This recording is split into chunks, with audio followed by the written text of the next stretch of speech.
everybody. Mike Donahue here, along with Brian May. Hey, everybody. We are back in our perspective studios. That's what we want to call them. And we're coming to bring a pretty good message with you today. Today, the title of our talk today is Creating Gurus, or how does a guru get created? And we're going to get to that in a minute. But Brian, we got to go to a little garden party last week, last Saturday, actually, a week ago today. We were at a reunion. I hadn't stepped foot in that church in a long time, but we went back to Bellevue Christian Center, and there was some key players there in the room. Yes. What was that like? Yeah, what was that like for you? I kind of talked about my experience last week, but what was it? Yeah, we returned to the scene of the crime, to quote one of our friends, right? Yeah. So, I mean, it was, I think it was good because I saw a lot of people that, both of us did that we hadn't seen in a long time. We had really nice, cordial encounters and those kinds of things. But it was weird to be in the room. I mean, it was weird to be in the room and remember all of the things that had happened there over the years. And, there were a couple of folks there that steered a pretty clear berth of both you and I. And that was okay. I mean, we were there to honor a friend who was retiring, and we didn't want to hijack that just to make a scene and that kind of a thing. So it felt good, though, to stand in the room with all those people and feel like, we're standing on solid ground, that we're doing a good work here, and that I think people are hearing what we're saying and are resonating with it.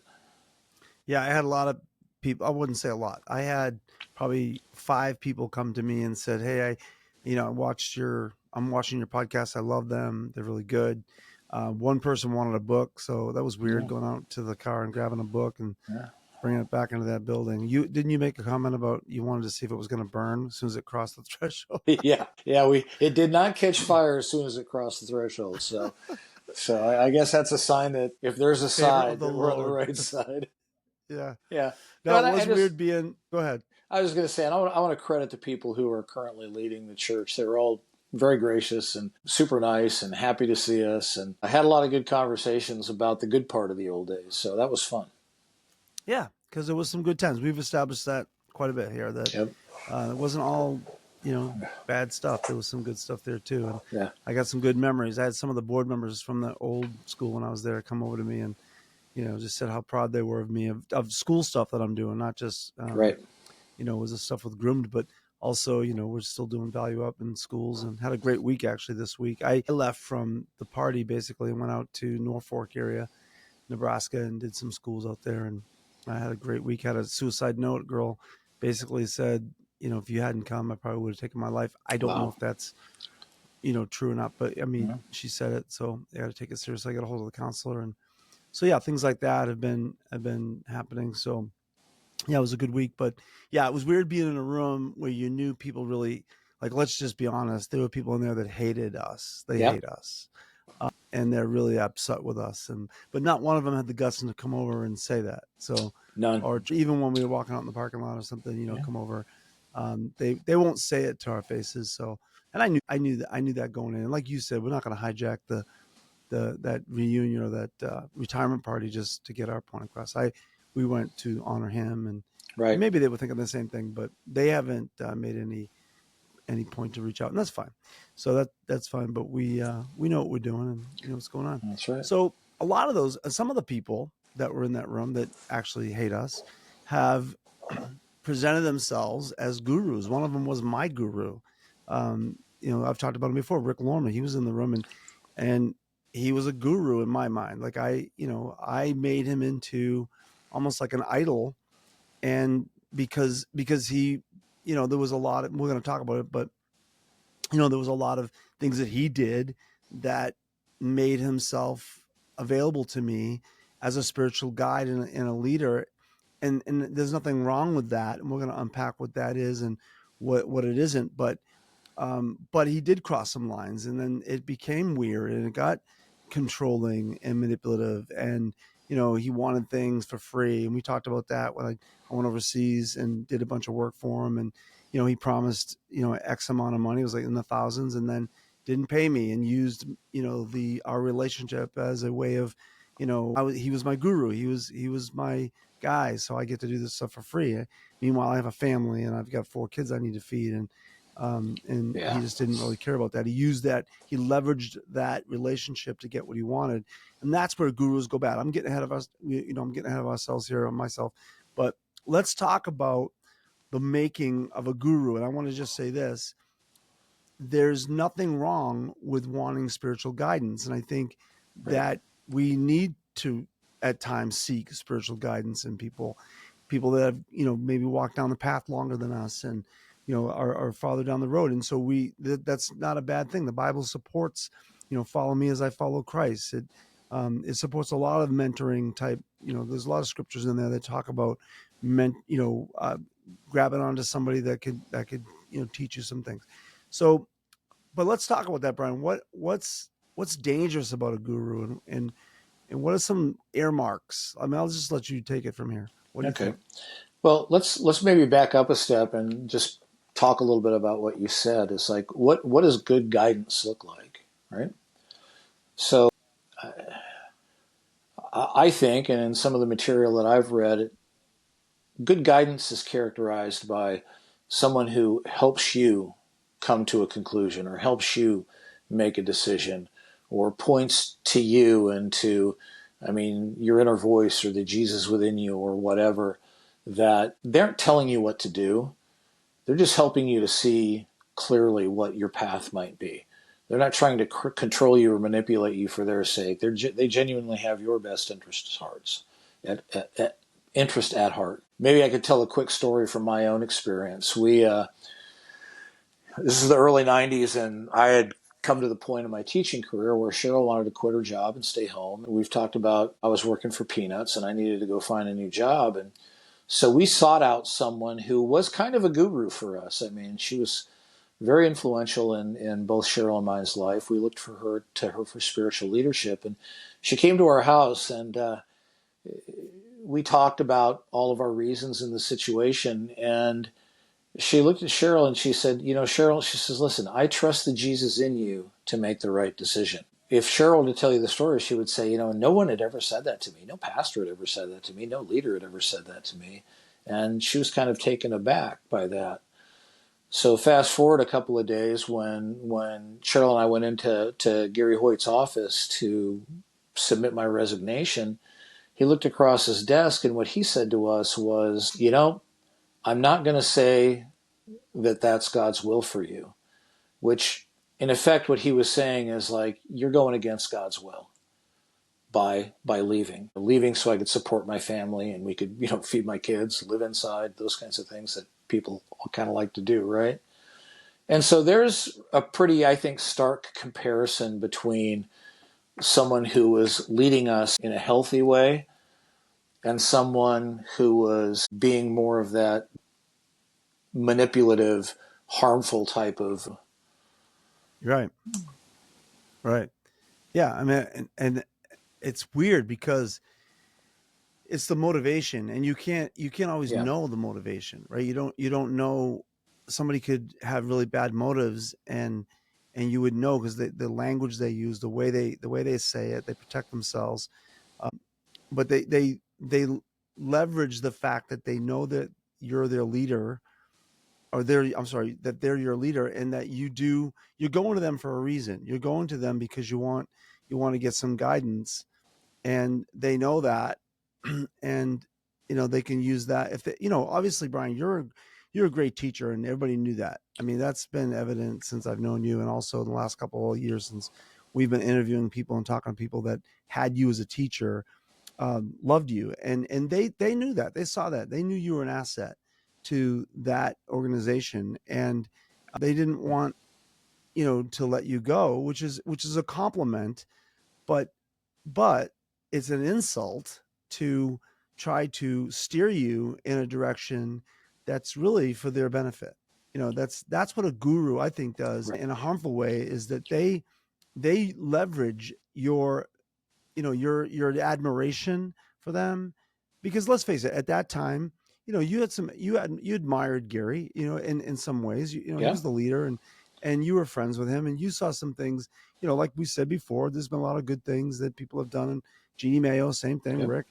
But when the moment comes when they have to sacrifice, or they're going to lose you, and they don't Right. want to, they that happens to a lot of people. They leverage that relationship to get what they want, Right. and that's not guidance. That's manipulation.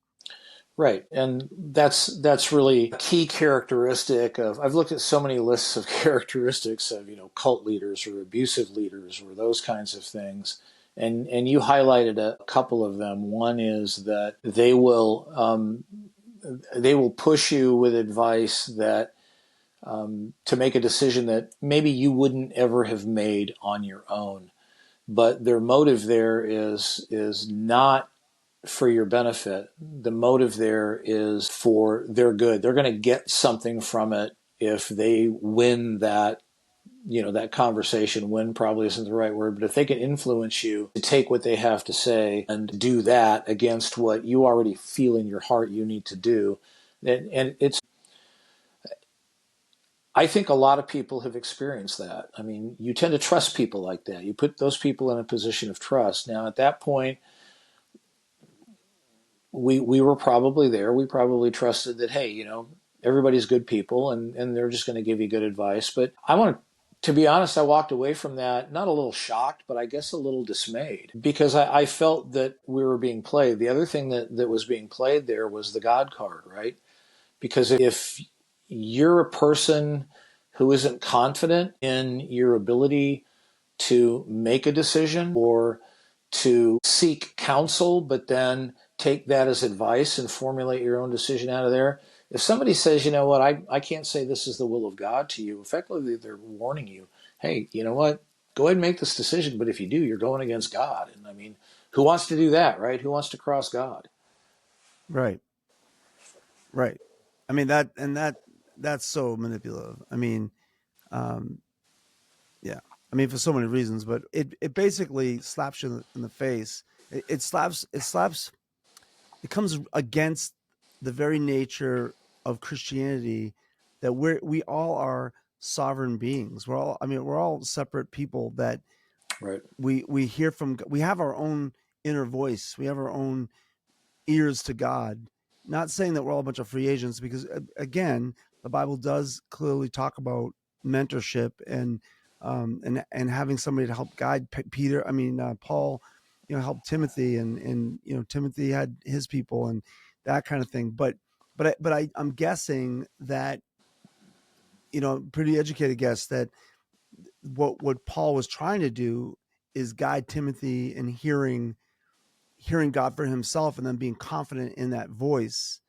And I think what I would have liked for Gary to do at that point is say, listen, I trust you. And if you feel like God, it's just like what Donna did. If God's saying that, here's a couple principles that I've figured out about the will of God. When this happens, this happens, you'll know it's God. If it's the word of God, I mean, I'm not going to go through them, but there's principles about, being able to confirm two or more witnesses, that kind of thing, where because we can get led astray, we can. but if Gary was kind of in that mode of teaching you, here's how to hear the voice of God, sounds like you're on the right path, let me know how it goes. That's different than, I don't think so, Right, and clearly it's going to benefit him if you stay. right, So that's not fair. right. One of the things that I value in relationships is honesty, having open, honest conversations. I was just at a conference related to my job, and we had a lot of very direct and very honest conversations with some of the people that we were there with. And some of them were difficult, some of them were hard. In those kinds of situations, I think it's important for people to say what they think. For instance, let's go back to that situation. If he would have said, you know, that's really going to be hard for us at the school. That's going to be it's going to be tough, and we're going to have to really work through that.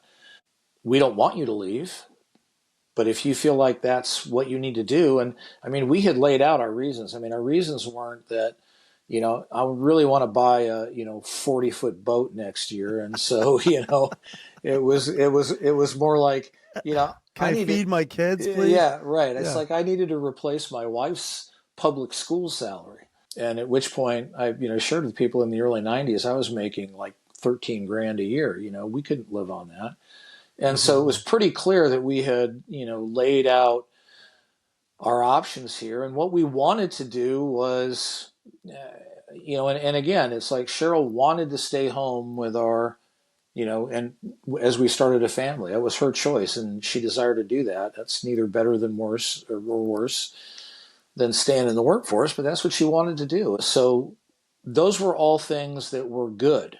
We were looking for, I feel like we had very blatantly good motives. And to come back with something like that in that situation is, I mean, they like to use this term, but that is a huge red flag, right? Like you might be an abusive leader if Yeah. you do Right. something like this, right? Right. Right. And I think, that's part of the system back then. I think with all this deconstruction stuff that's happening, that's getting exposed. But the system back then is the man of God, the pastor of the church, was supposed to be the one that hears from God, right? And so you put a lot of stock in what they say, and they knew people did, and again, that's why it gets manipulative, because the knowledge that somebody is going to really listen to what I have to say and take it really seriously is a lot of responsibility. I've been in that spot. Mm-hmm. I've been a pastor, and it is a lot of responsibility. But you can say, "Hey, I think it's this," and they'll do it, right? I think Corey Tyson talked about when those first years came and said, that one girl came and said, "I'm going to take what you say as the will of God." Wow, that's wait, don't do that to me. You know what I mean? Yeah, And really, what he was saying, without saying it on our podcast, was that's not correct. That's not correct right, theology. You should what he the position he should be in is, again, teaching her how to hear God's voice. Tell me what you think. This would benefit you. How do you think God's talking to you about the program? What's going on? And get into a conversation about that and help her process. I go, it's my favorite thing to say is you got to give people the privilege of process, right? And I think right, God really does that. He gives us the privilege of process. Sometimes right, the process of hearing his voice is more important than the end result of what you're going to do, right? I mean, I've right. had a lot of fun trying to figure out what God wants to do with my life. I was on the phone today with somebody about my program, about Value Up, about my school program. And I remember specifically 15 years ago, God saying to me, I was trying to I had people in my life, some guru type people saying, you need to take this program and make it national. And I did a couple things to do that, and it didn't work. And I just didn't feel good about it. And I remember I felt like God said to me, let the program sell itself. Just do it, and do it for the right reasons. Don't sell it, let it sell itself. And so I was reminded of that today, because today I had a meeting with a bigwig in the Hollywood area, and he was telling me they want to bankroll some, they want to do some stuff nationally with my book and with Value Up, and with Yeah, a guy named Matt Hamilton, who's a great guy, a teacher up in Michigan, who's Teacher of the Year. Anyways, blah blah blah. But I remember God saying, "Let me do it. You just do it for the right reasons." And I think that's kind of what I'm trying to say, is that process of really kind of like hearing God's voice. And now today, seeing some cool things happen. It may not happen, but it doesn't matter. I feel like I heard God's voice, and that's the fun part. right. Is now I get to do what I think He told me to do, and it wasn't manipulation from some leader. It was like God's big enough to talk to us. He can talk to us. You know he Yeah, and wants to. yeah. Let me, if I could, for a minute, demystify that and take it into a broader context. I'd like to say a couple of things. Mike and I were talking before we started recording today about how somehow, and I think this is a fear tactic that leaders will sometimes either consciously or frankly unconsciously use, but to give you this impression that there is a right decision for you to make. And then if you don't make that right decision, then it's not going to be as good for you, right? Right. Yeah, yeah. And I mean, I hear people talk about this all the time. Well, there's a person out there specifically made to match up with you, and it's like, man, I'm glad I'm married because I don't want that pressure. I don't want to go find that one person, right? I don't think it's that way. There's a lot of paths that we have. We have a lot of freedom, right? To explore a lot of different things. So let me just say that to free anybody listening to this podcast, to free anybody up who might be thinking like, man, I got to get the right decision. I got to make the right decision. Well, there's probably a whole smorgasbord of right decisions for you to make. The other piece of that is um, the way I think about hearing the voice of God, or having that divine guidance, however you want to put it. A lot of it for me comes down to just what's my gut saying to me? What is my heart? What, where, that's the time I think it's really good to have people that you know and trust and have your best interest at mind. And you can talk through those things because we do need outside input. We're created to live in community, and none of us is the smartest person in the room, despite what some of us might think. But none of us is the smartest person in the room. We need each other. We don't see everything. But what I found in my life is that a lot of times I can trust that impulse in my heart. And to go back to what our friend said to Cheryl, I trust the Jesus in you. That's what she was saying to you. Inside what the right thing to do is. You'll make the right decision. Don't worry about that. Right. Right. And that's so important to help people see that what's more important in that situation is not for the outcome to be perfect for everybody, but the process of hearing God's voice. Let's say you made the wrong decision, but you really carefully, or you made yeah, you made the wrong decision, but you carefully went through it. You did the best you could. Well, it's a learning experience. You go back and go, well, you know what? I probably didn't take this into consideration. Next time I will.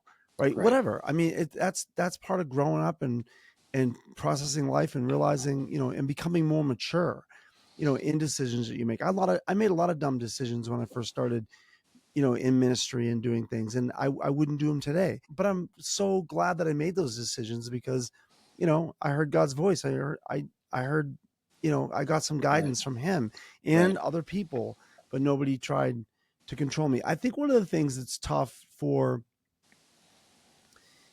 leaders today is that I think why it gets skewed so much is because they hold on to the ministry so tightly, Right. and they hang on to their. It goes, we talked about this earlier, you and I off camera about, you know, people saying, well, this is, Mike Donohue's church, or this is Les Beecham's church. These are people in Omaha, Gary Hoyt's church. This is, Bart Wilkins' church. When last time we at that reunion, we asked somebody, I said, where are you going to church? He goes, oh, I'm going to Hank Kuhneman's church. And so there's this idea that Yeah. these people have become the gurus and it's their church when it's just so weird. And then yesterday I was watching the pregame for the Cornhuskers, and the guy that was talking was desperately trying. He was interviewing Tom Osborne, and he was trying to get him to say, well, you're a legend here. Your legacy is incredible. What do you think about your legacy? And I've met Tom Osborne a couple of times. I worked with him when I was, doing my school stuff with him. That guy's the most humble guy in the world. I mean, he really is. And he just balked at that question. He was like, I don't feel comfortable talking about a legacy. In essence, what he said was, I just get up every day and do what I'm supposed to do. And whatever happens, I'm a football coach. Right. Yeah. And so we won Yeah. some Yeah. championships, and Yeah. you want to make me the legacy. I just taught football. I mean, I just love that because they were trying to make him into a guru, and Right. he was doing everything he could do to get away from that. And you and I have been around the Jeannie Mayos, the Rick Lormans, the Gary Hoys, and other. I could just go down the list. All the people who are desperately trying to be the guru. They want to be the one in the room that everybody looks to and goes, hey, what do we do? And the weak people find those people. I mean, no offense, but the people that are still clinging on to those people I just mentioned I'm sorry, but I'd say it to their face, they're weak people. If you're still Right. looking for Rick Lormer to be your guide, you're still looking for Jeannie Mayo and Gary and these others to be your guide. You don't know God. You don't. They're God is bigger than those people. And stop that. Don't go to Gary Hoyt's church. Don't go to Rick. Don't go to my church. Go to a church. Go to a building if you're going to go, and go to a place where they're going to teach you how to hear God's voice. And their ego is not tied up with how many people are there, you know, all that kind of stuff. That they're just conduits. They're just filters. They're just letting these people come through their ministry, and they're doing what they can to help them put them in the place where God wants them. But it's not about them. It's not about Right. building this kingdom. And don't go to those churches. That's what I would say. Right. Right. And the danger of being part of something like that is you become fodder, right? You open yourself up for, let's just say, being used, or you open yourself up to abuse or that kind of thing. Because a lot of times in those situations, all you are is a resource, and you're only as good as the next thing you're able to offer to the organization. It's like you get assimilated into the Borg, right? I mean, you're just another wheel in the machine. And we talked about this last week when I was out of town, but personally, I don't believe that's what a community of faith is all about. I think a community that is selfish. I believe a community of faith should be selfless. It should be concerned with the other. It should be an other focused kind of a thing. Now, Yeah. if you draw your spirituality from Jesus, and he's my icon, and I look at his life, that's what I see. I see someone who came to serve others. I see someone who came into a world full of oppressed and fearful people. And to your point about making gurus, the people in that culture, when Jesus came on the scene, they were looking for someone to come in and kick the Romans' butts, right? And just, you know, send them back to Rome. I mean, that's why when offered the choice between Jesus and Barabbas, they picked Barabbas, because Barabbas was a violent revolutionary that wanted to kill Romans, and that's who they wanted. But Jesus came on the scene and said, "You know what? I'm not going to succumb to that temptation.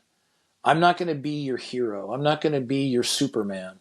I'm not going to do this thing that would make me tremendously popular, but instead, I really want to help people understand their true value, their true worth, that beyond their circumstances, that everyone is uniquely valuable and uniquely important, as is worthy of love and is worthy of respect."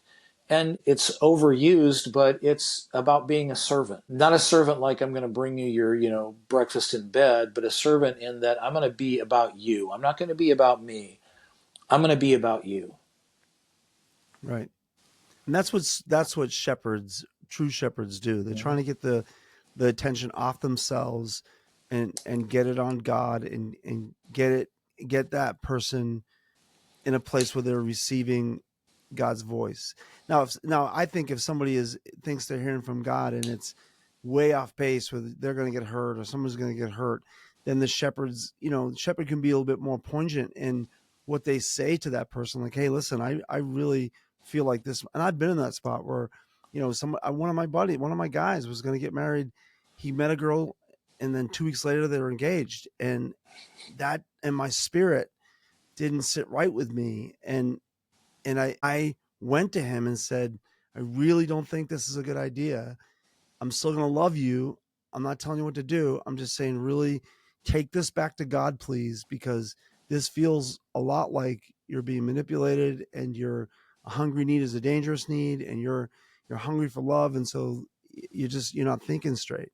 And he was mad at me for a couple weeks Yeah. until he came to his senses and realized, wait, because it wasn't just me. That's the thing, is there was other people saying the same things to him, his family and other people. And so there is times that a shepherd needs to be a little bit more strong, but it's for that person's good, and again, if he decided to marry this person, I'd still love him and I'd still be in his life and I'd still care about him.